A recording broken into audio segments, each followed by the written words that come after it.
বিশ্বাস করে আপনারা আমার কাছ থেকে তদবির নিতে পারবেন।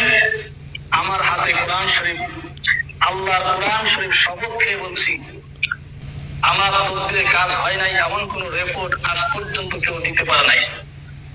তবে অনেক জায়গা থেকে অনেকেই তদবির নিয়ে প্রতারিত হয়েছে।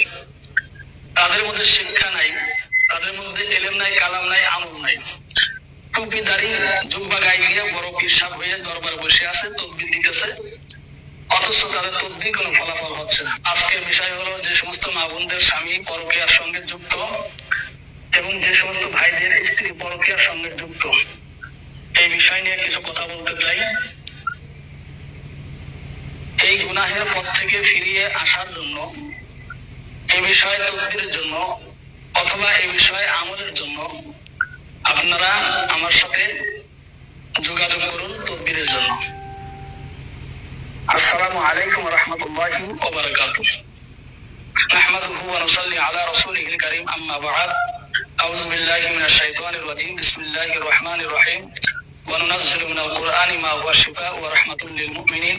সাদাকাল্লাহুল আযীম ওয়া সাদাকা রাসূলুহুন নাবিয়্যুল কারীম। ওয়া নাহনু আলা যালিকা মিনাশ শাহিদিন ওয়াশ শাকিরিন। আলহামদুলিল্লাহি রাব্বিল আলামিন। দূরে এবং কাছের দেশ ও প্রবাসে যে যেখান থেকে ভিডিওটি দেখছেন, আশা করি সকলেই ভালো আছেন। আমিও আপনাদের দোয়ার বরকতে ভালো আছি, আলহামদুলিল্লাহি রাব্বিল আলামিন। আমি কথা বলতে চাই, সেটা তো আগেই বলেছি, অনেক মা বোনদের স্বামী বর্তমান সমাজে পরকীয়ার সঙ্গে যুক্ত এবং অনেক মেয়ে ছেলেও পরকীয়ার সঙ্গে যুক্ত।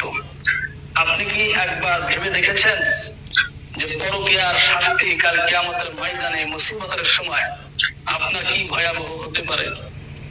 পূর্বের আল্লাহর ওলিরা, নবী রাসূলরা, যাদের কোনো গুনাহ ছিল না, অথচ মৃত্যুর আগ পর্যন্ত চোখের পানি ছেড়ে ছেড়ে আল্লাহর দরবারে কেঁদেছে।